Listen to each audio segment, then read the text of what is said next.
Mr. Speaker, in practice it's disappointing it did not include that analysis, and the Minister does not appear aware of the impact of her government's policies on women. So I can enlighten her, put together the 2021 autumn budget and the 2022 spring statement take £28 billion from the pockets of women over the next 6 years. That's £1,000 for every woman in the country.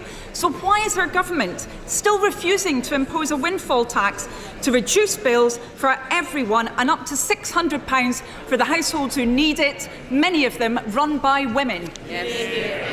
Mr. Speaker, I simply don't recognise the figures which the Honourable Lady is putting forward. It is not right to say that we're taking money out of the pockets of women. We have put forward a spring statement and a financial package that is looking after the interests of everyone in this country, because we look after people irrespective of their sex or gender, their race, and we look at people based on socioeconomic characteristics in particular, and those who are most vulnerable or disadvantaged. Dr. Luke Evans. Thank you, Mr. Speaker. I've been fighting hard to keep body image up the agenda. The Advertising Standards Authority have closed their call for evidence. The Health Select Committee has started an inquiry into this, and the Online Harms Bill has the chance to address body image.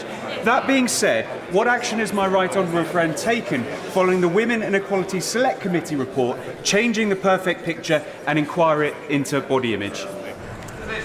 Mr. Speaker, I thank my honourable friend for his continued work on this important issue. As we all know, poor body image can affect lifestyle choices, physical and mental health, and is associated with lower confidence and lower aspirations. So we've been taking steps to ensure young people have the skills to keep themselves safe through our work on media literacy and understanding that the online environment is not always reflective of reality. Jill Fairness. Thank you, Mr. Speaker. Hormonoplasty and so-called virginity testing are disgraceful forms of abuse against women and girls. I was therefore pleased when the government committed earlier this year to banning them. Will the Minister update the House on when this legislation will be introduced so that women and girls are protected from these inhumane practices? Certainly, the Government is committed to safeguarding women and girls, which is why on the 18th of November 2021 we tabled an amendment to the Health and Care Bill to ban virginity testing, which passed unopposed in the House of Commons. Cheryl Murray. Thank you, Mr. Speaker. There's no doubt that our first female Prime Minister led the way by showing women that they can reach the highest office and do the job well. What steps are the government taking to encourage more women to seek elected office, and will she consider a similar accolade to the Falkland Islands and celebrate a Margaret Thatcher Day? Minister.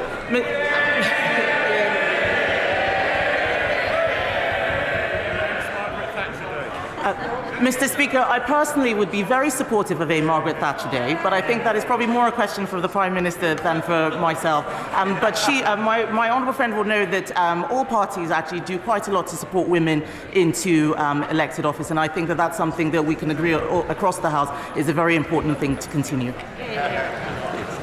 Before we come to Prime Minister's questions, I would like to point out that the British Sign Language interpretation of proceedings is available to watch on Parliament Live TV. Now we start with questions to Prime Minister. Gareth Davis. Number one, Mr. Speaker. Prime Minister.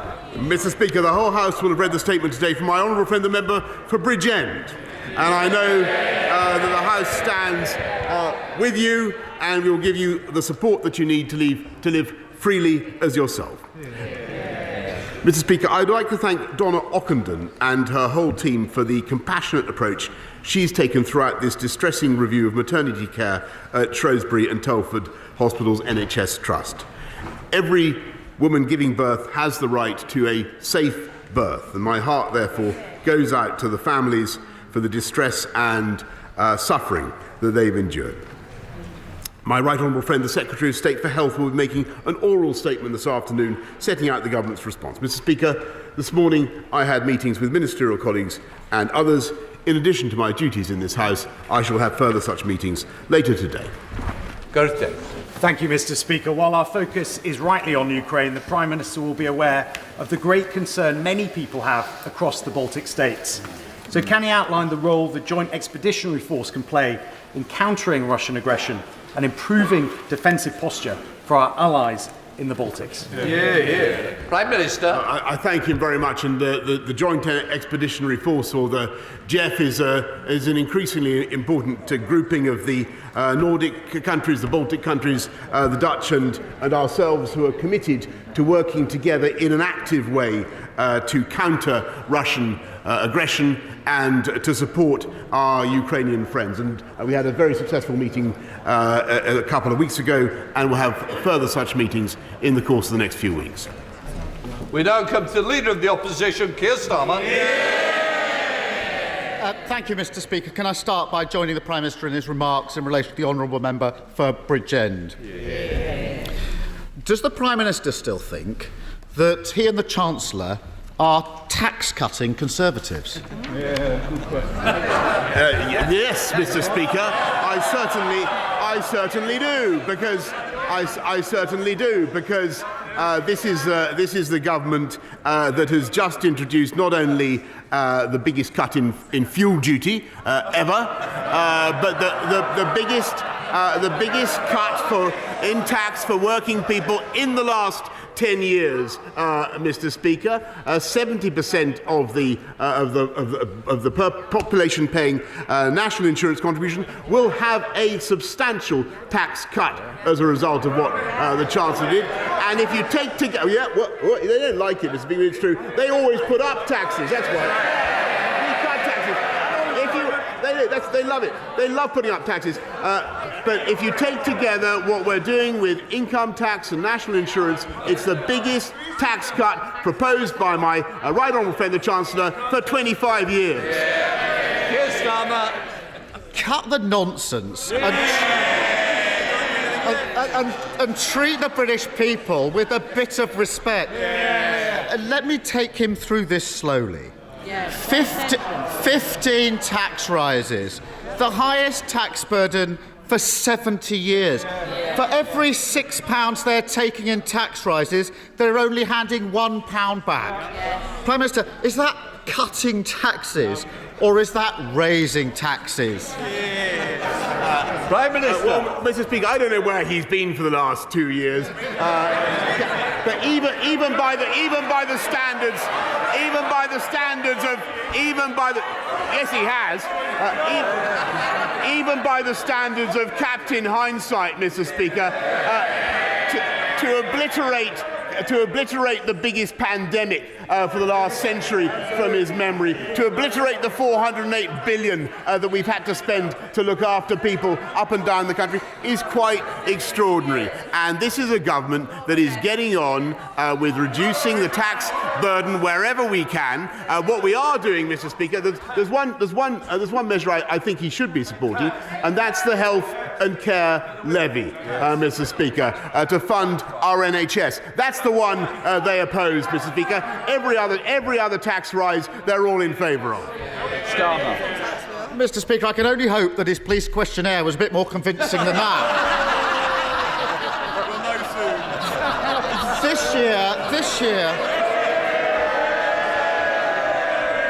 This year, British people face the worst fall in living standards on record.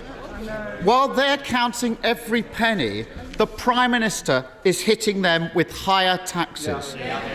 But in 2024, when there just so happens to be a general election, they will introduce a small tax cut.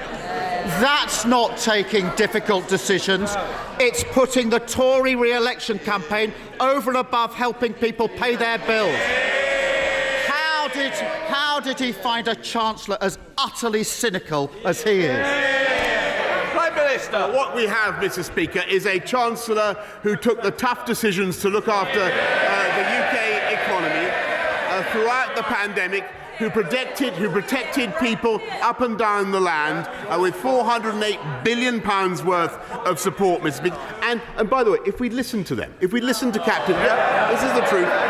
If we listen to Captain Hindsight, we would not have come out of lockdown in July last year, Mr. Speaker. We would have stayed in lockdown over Christmas and New Year, Mr. Speaker. with the result that the UK economy would not be growing in the way that it is, and so we would not be able to make the investments that we now are. And under Labour, we would have to tax more and borrow more, and they cannot be trusted, Mr. Speaker, with the economy. Keir Starmer. The tough decisions. Give me a break. We know, Mr. Speaker, we know who those two always ask to pay. Income stealth tax, a tax on working people. Tuition fee raid, a tax on working people. National insurance hike, a tax on working people. All while oil and gas companies see unexpected bumper profits. A windfall tax would raise billions and ease the burden on working people. Mr. Speaker, the former CEO of BP, Lord John Brown, says a windfall tax is justifiable. The current CEO says they have, in his words, more cash than they know what to do with. Why is the Prime Minister more interested in shielding oil and gas profits than supporting working people? Mr. Speaker, it's a classic example of what Labour has got wrong in their period in office.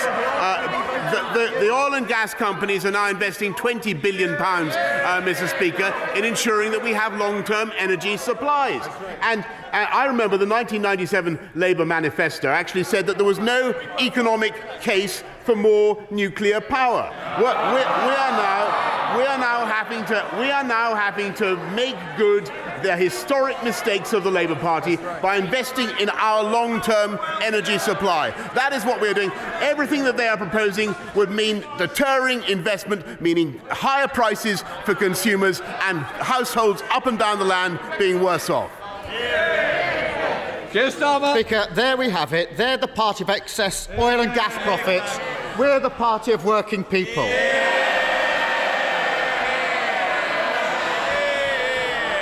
Mr. Speaker,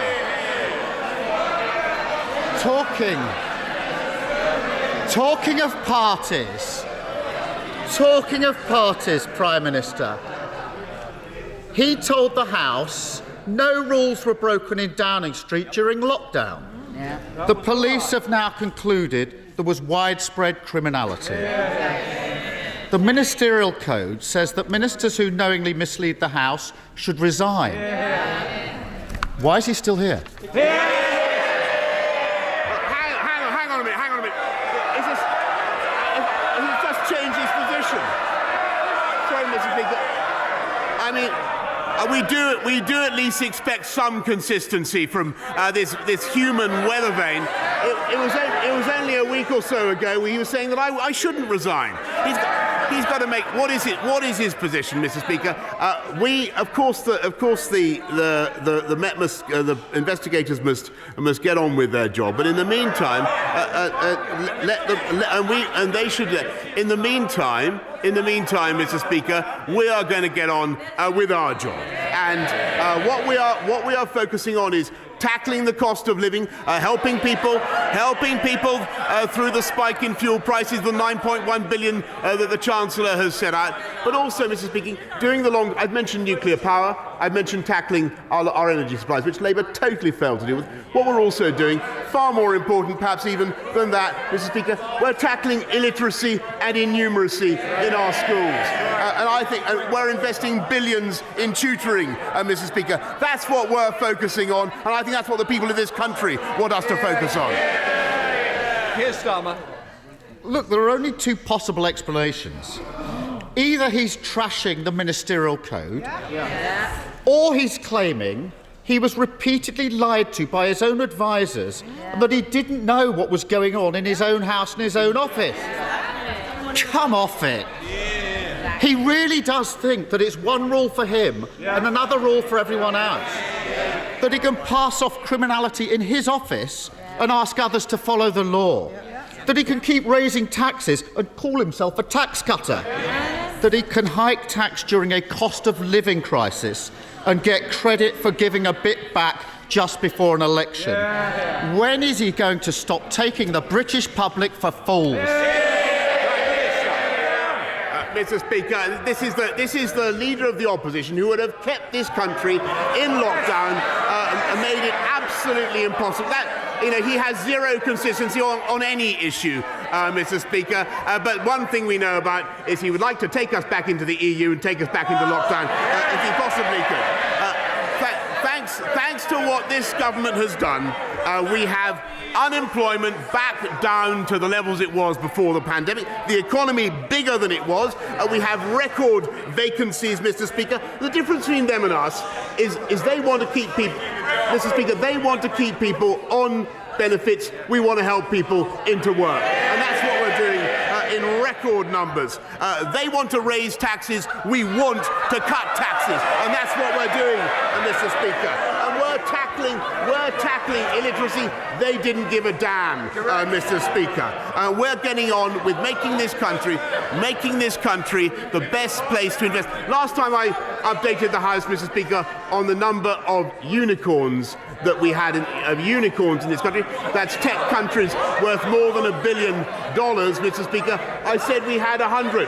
I can inform you now, Mr. Speaker, that we now have 120. They don't want to hear it, but let me tell you, that's more than France, that's more than Germany, that's more than Israel, it's more than France, Germany, Israel combined, Mr. Speaker.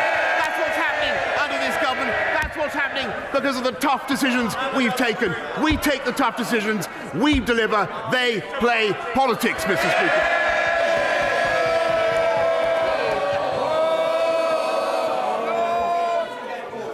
Jones.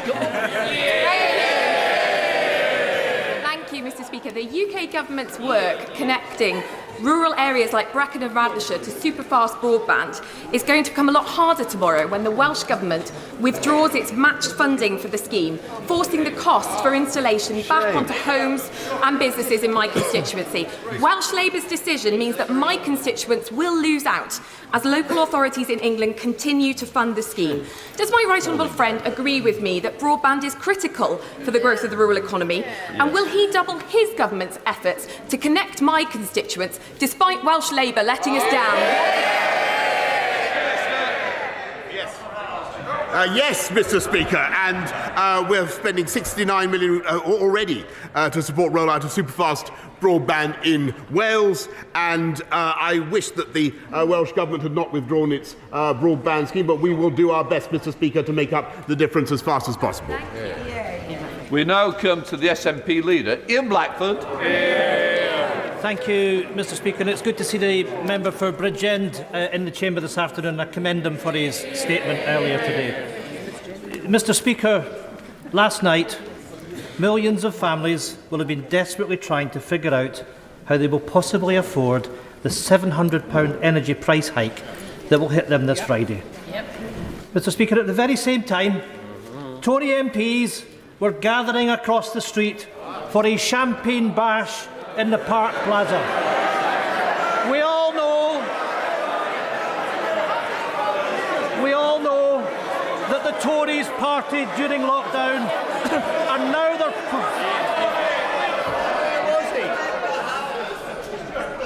Mr. Fabricant, Easter is upon us. I don't need you to ruin your Easter. So let's hear, all of you, SNP leader Ian Blackford. Can shout and scream when we're raising the Tory cost of living crisis, Mr. Speaker. Because we all know that the Tories partied during lockdown and now they're partying through the cost of living emergency.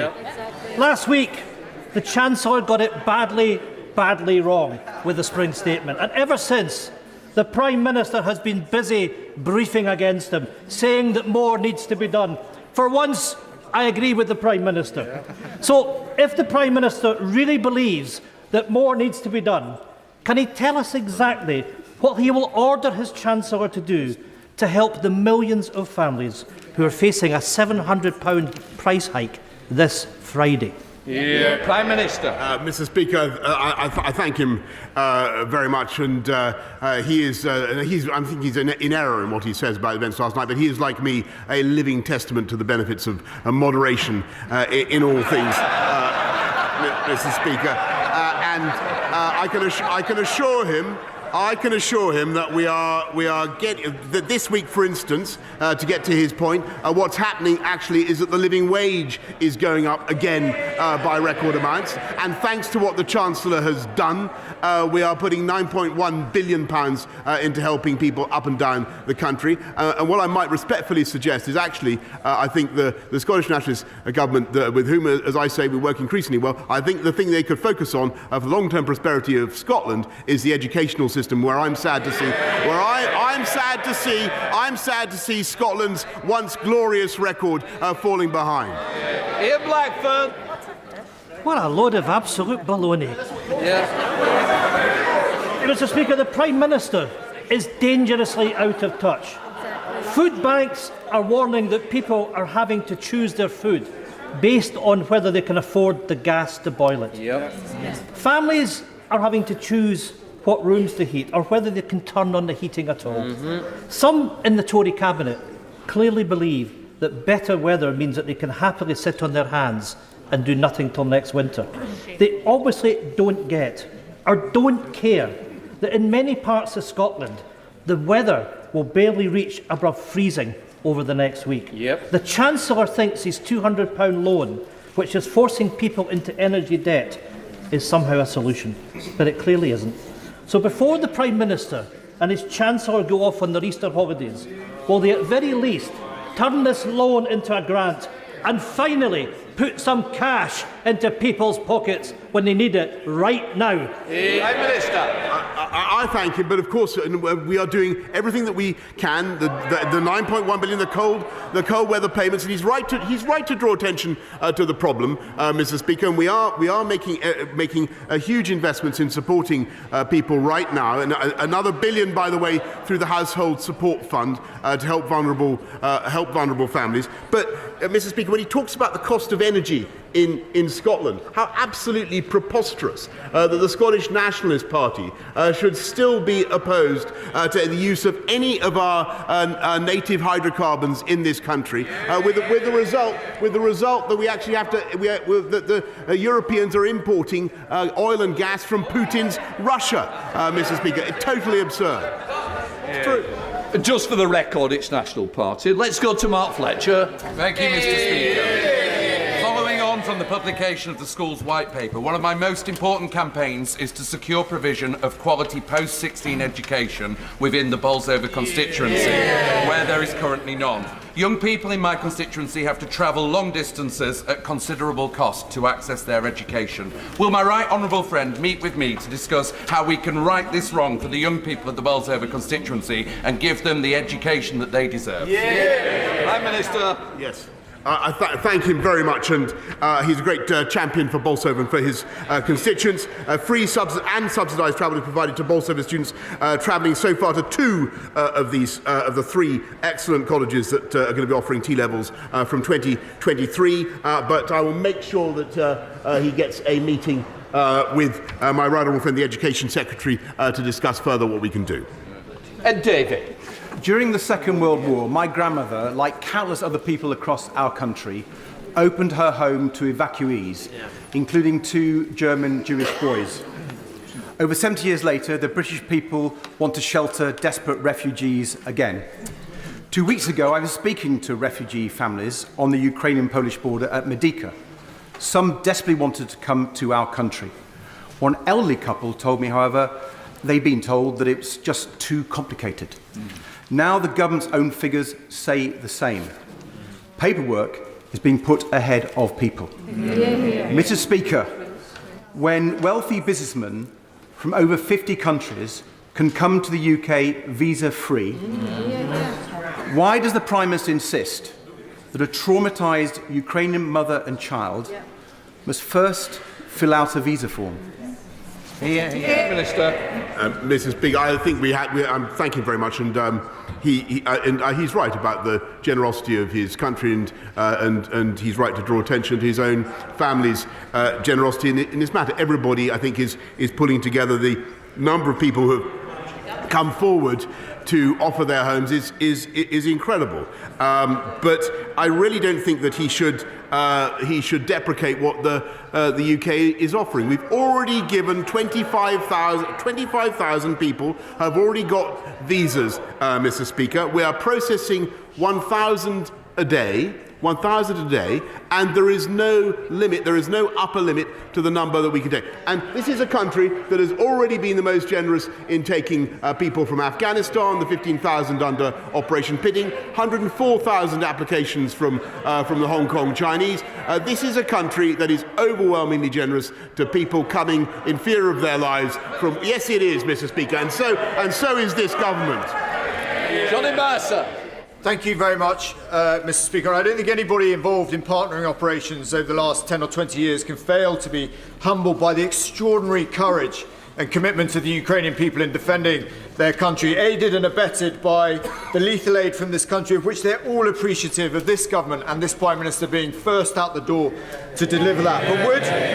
But would the Prime Minister agree with me that whilst others may now begin to tire, now is actually the time to double down on the aid that we give to Ukraine, that actually we might end up breaking a pretty poor Russian army and bring peace to that part of the world whilst consigning the likes of Vladimir Putin to the dustbin of history where he belongs? Prime Minister. Mr. Speaker, I think that is absolutely right. Thank him very much. I thank him for his own bravery in going to see for himself only the other day. But, Mr. Speaker, yes, it is right that we should double down on military defensive support in the way that we are. And by the way, can anybody imagine a Labour government, eight of whose front bench voted to get rid of our nuclear deterrent? Can you imagine? Yes, they did. Can you imagine recently? Can you imagine them doing the same?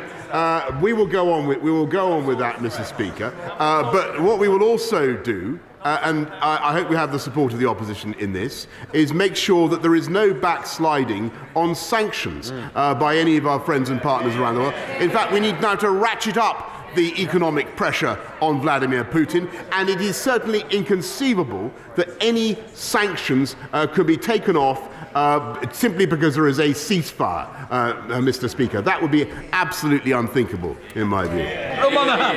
Thank you, Mr. Speaker. Households are experiencing soaring energy costs. We're in the middle of a global climate emergency. Against this backdrop, Norway can feed energy into our national grid at a cost of £1.36 per megawatt hour. France pays 17 pence per megawatt hour. Germany, the Netherlands and Luxembourg pay nothing to feed into our group. Can the Prime Minister then explain why Scotland's renewable sector has been punished with grid connection charges of £7.36 per megawatt hour?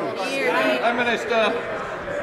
Mr. Speaker, Scotland's renewable sector is leading the world, and I'm grateful to the Scottish Government for all the help and support that they are giving in developing that incredible resource in the North Sea. I think that there is also a role, by the way, for hydrocarbons as we transition, Mr. Speaker. But what we need to do is make sure that we have a grid. That enables us to take that electricity onshore and transmit it around the country. And that is what I will be setting out in the British energy security strategy, Mr. Speaker. That is the investment, the long-term investment that this country needs, and which the parties opposite completely failed to address. Greg Smith. Thank you, Mr. Speaker. Last week, following a huge resident and parish council-led campaign, the planning application for a new mega prison in my constituency was refused. But would my right honourable friend agree that with the proposals for that site being very close to where HS2 and East West Rail cross, this is a matter of fairness whereby communities already suffering at the hands of the construction of big state infrastructure should not be asked to take more? And will he instruct the Ministry of Justice not to appeal this planning decision? Minister. I thank my honourable friend, who's a doughty campaigner for his constituency. He's made an important point about a planning matter about which I don't think I should really comment, but I'm sure that the relevant ministers will have heard him loud and clear. Eric Linden. Thank you, Mr. Speaker. with the government losing an estimated £4 billion to fraud in the furlough scheme, surely the Prime Minister should have tackled that fraud, especially when, in his own party in North Tyneside, furlough was claimed for a member of party staff, even though he continued to work. Prime Minister. If she's really saying, Mr. Speaker, that we should not have rolled out the furlough scheme at the speed that we did, then I think everybody in this country understands that it was a heroic thing. And I remember 2 years ago, Mr. Speaker, they were yammering and clamouring for us to go faster. And we did, Mr. Speaker. We produced a fantastic scheme. And yes, fraudsters will be hunted down. We put another 100 million into tracking down fraud in this country. £23 billion a year were lost under Labour in fraud. James Sunderland. Mr. Speaker, thank you. I was delighted to learn this week that 37 of the 39 state schools in Bracknell constituency are now graded good or outstanding. Will the Prime Minister join with me in thanking our fantastic teachers, staff, governors and pupils? And does he agree that the new Education White Paper offers a blueprint for our schools that we can all be proud of? Yes, I do, Mr. Speaker. I think it's a fantastic white paper. Evans. Over 2 million tonnes of edible food is wasted on farms and factories every year, and funding was introduced in 2019 to cover the costs of getting food to charities to reach those in need. However, the Prime Minister will know his government have now cut that critical funding to zero. Mr. Speaker, funding for food waste diversion helps support community projects like, for example, Three Hills Community Supermarket in Glasgow. So can the Prime Minister explain why he's ignoring calls from Feeding Britain, Good Food Scotland and FareShare to continue this worthwhile initiative and instead cutting off a lifeline to those struggling with the cost of living crisis? Prime Minister. I thank you very much. I think he's referring to the strategy that we have for food waste. As far as I know, we continue to support it, but I will be happy to update him by letter. Lucy Allen. Very much, Mr. Speaker. Can I thank the Prime Minister for his earlier remarks concerning the Donna Ockenden report into avoidable maternity deaths and injuries at the Shrewsbury and Telford Hospital Trust. The report makes for devastating reading, the more so because women's voices were ignored. Absolutely. My constituent Hayley Matthews begged staff for a C-section throughout her 36-hour labour, but was forced into a natural birth. Her son Jack arrived blue and floppy, and within hours of his birth he tragically died. Will the Prime Minister join me in offering heartfelt sympathies to all the families affected, and also grateful thanks to the 1,862 women who shared their experiences with the Ockenden Review to ensure that maternity care is safer, kinder and more compassionate for the women that come after them? Prime Minister. I thank my honourable friend for her question. I think everybody will thank the women concerned for taking up the issue in the way that that they have, and will extend our heartfelt sympathies to the victims and their families for what they've suffered. It is very important that people get the answers that they deserve, Mr. Speaker, but also that we have the right approach to this issue in the future, and that's why we're investing very substantially in maternity services, and also, of course, very substantially in midwives and in our NHS altogether. Sir Chair. Thank you. Prime Minister, every day I hear from more and more of my Rotherham constituents who are struggling to put food on the table, to keep their lights on, to fuel their cars. The Office for Budget Responsibility estimates the government's measures will only offset falling living standards by a third. This is the biggest financial squeeze since the 1950s. Prime Minister, don't blame Ukraine, don't blame COVID. This is down to your government's policies and your political choices. Sleep at night. Well, I do agree that people are facing a very tough time at the moment, and we've got to do everything that we. I don't agree with her analysis, but I think that the causes are certainly to do with the inflationary impact of the world coming out of COVID, and the energy price spike is at the root of it. And what we are doing, Mr. Speaker, is to help people with a universal credit, which we've lifted by £1,000, help people with the living wage, which is going up now by a record amount, Mr. Speaker, and cutting taxes on working people in the way that we are. But of course we can't do everything, Mr. Speaker, right now. And what we will do is ensure that we have a stronger economic performance, and we have people in work. And the most important thing is that we have people getting into work now in a way that wasn't possible, and certainly wouldn't have been possible if we'd stuck to the policies that were proposed by the Labour opposition. And that's why we have a strong economy, and that is the best recipe. Better to be off benefits and into work, and that's what we're doing. Neil Clark. Thank you, Mr. Speaker. One of my earliest campaigns was to reopen Stafford's Shire Hall, so I'm delighted that this iconic building is finally set to reopen this summer. So can I thank the government for providing £1.6 million in funding to create a hub for small businesses in the Shire Hall. But can I also ask my honourable friend to help regenerate the rest of Stafford Town Centre and our high streets to help level up the West Midlands and support our local businesses? Prime Minister. I thank my honourable friend for her fantastic work to reopen Shire Hall. She's a passionate campaigner for Stafford, and Stafford was awarded over £14 million lately, Mr. Speaker, through the Future High Streets Fund. Thank you, Mr. Speaker. My constituency has one of the highest rates of child poverty in the entire country, with too many already struggling between heating and eating. The government's recent real terms social security cut will now push even more families, children and pensioners into desperation. Does the Prime Minister agree that the biggest squeeze in household finances since records began does not come out of the blue, but is due to conservative economics and the notion that while some have the pleasure of partying, the rest of us should suffer? That's right. Prime Minister.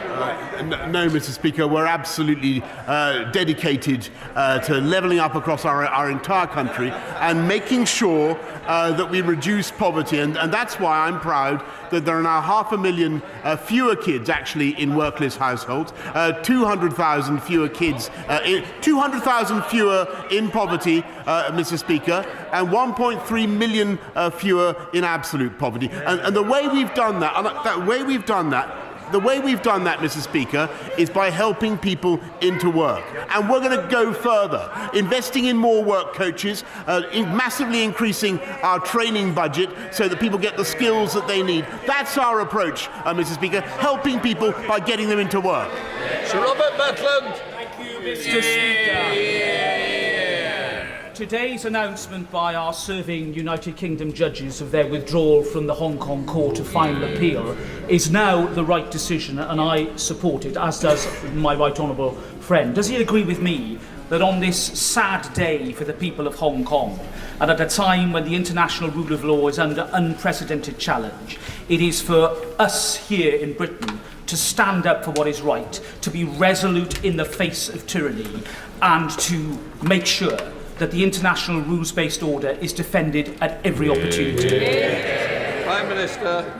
I thank my right honourable friend very much, and I know how passionately he's campaigned on this issue himself, and I can tell him that, and I want to thank the judges in Hong Kong's court for everything that they've been doing, but I think that they've evidently concluded that the constraints of the national security law make it impossible for them to continue to serve in the way that they would want. I appreciate and I understand their decision. It is vital that we all continue to make our points to the Chinese, as I did in my conversation with President Xi the other day, about freedom in Hong Kong and about the treatment of the Uyghurs, and we will continue to do that. Catherine West. Thank you very much, Mr. Speaker. Gas and electric prices and bills are through the roof. The just about managing are no longer managing, coming to surgeries, queuing at food banks. Last week, the government had a golden opportunity to tackle this. Why the devil didn't they take that opportunity to do something and relieve the pressure on our constituents? Prime Minister. Mr. Speaker, I understand the pressure that people are under, but the best thing we can do, rather than endlessly taxing more and borrowing more, is make sure that we support people through this tough time, which we are, but also ensure that we have a strong and growing economy in which we get people into work. So we're cutting the cost of energy, but we're also taking the long-term decisions, which the party opposite failed to do, to invest in our energy for the future. Sir Roger Gale. Mr. Speaker, today's updated government figures show that of 28,300 applications submitted under the sponsorship scheme by people displaced in Putin's war, just 2,700 have been processed. Could my right honourable friend please tell the House how many to date of those people have actually arrived in the United Kingdom? Will he give his support to my noble friend Lord Harrington to cut through the Home Office red tape, simplify the application process and get people into the country? Prime Minister. Mr. Speaker, we're processing 1,000 a day, and I think that the country, 25,000 visas have already been issued. As I just told the House, Mr. Speaker, almost 200,000 families, homes have opened their arms to Ukrainians coming in fear of their lives, and there is no limit on the scheme, Mr. Speaker. I think we can be incredibly proud of what the UK is doing. Patricia Gibson. Thank you, Mr. Speaker. A cornerstone of the last Conservative manifesto was a guarantee that the basic state pension would rise by either 2.5%, the inflation rate, or earnings growth, whichever was highest. Instead, from April, the state pension will rise by less than half of the current inflation rate. How does the Prime Minister explain this abject betrayal of some of the most vulnerable people in our communities, who are squeezed by rocketing energy and food prices on the one hand and the miserliness of this government on the other? Prime Minister. Actually, Mr. Speaker, what we've done is, through the triple lock, protected pensioners so that their incomes as a result of the triple lock are £720 higher than they would have been if we just relied on inflation. As it is, their incomes continue to increase with inflation, and they've gone up, Mr. Speaker, faster and further than those who are in work. We look after elderly people, and we always will. John Barron. Thank you, Mr. Speaker. On Monday, the Foreign Secretary agreed that we needed to expand our soft power capabilities in these uncertain times, and yet the government is imminently about to make a funding decision that may see the closure of British Council country operations and a reduction in its international footprint. Will the Prime Minister now intervene to ensure this doesn't happen, given that I know he understands and appreciates the important work the Council does? Prime Minister. I'm very happy to meet my honourable friend on this issue, and he's campaigned on it many times. But I can tell him that the British Council, for which I have a huge regard, has received massive grant and indeed loans to allow them to continue their activities. Matt Weston. Thank you, Mr. Speaker. You'll forgive me if I may start, but given the Prime Minister's preferences for both fancy castles and Peppa Pig, he's very welcome to come and visit Zog Playland at Warwick Castle this week. In Warwick and Leamington, as across the country, cost of living crunch is really serious. Energy bills, as we've heard, looking to double by the end of this year. Food up 10 to 15% by year end. Fuel already 22% up year on year. It must be hard for the Prime Minister to stay in touch with financial reality, given that donors and friends pay for flights and holidays and many of his bills. And we also have a $200 million man chancellor, a $200 million chancellor who's so out of touch, he's contactless. Mr. Speaker, the public believes... You will be sitting down. So please. I hope we've come to the end of the question. Prime Minister. So out of touch is contactless. Mr. Speaker, the public believes the government... Shut up and be quiet. Behave yourselves. I hope that's the end of the question. I think the Prime Minister got the gist of it, because I certainly am. Prime Minister. Can I say to the honourable gentleman, much as I admire his style, I think it'd be better as a sort of a light essay in The Guardian. What we're doing, Mr. Speaker, is tackling the cost of living by dealing with the spike in energy prices and making sure that we take the right long-term decisions to take this country forward, which right decisions that party opposite completely shirked. Len Saxby. And I welcome what this government is doing to help where it can with the cost of living crisis. But in North Devon and across the South West, we have a housing crisis that needs urgent action.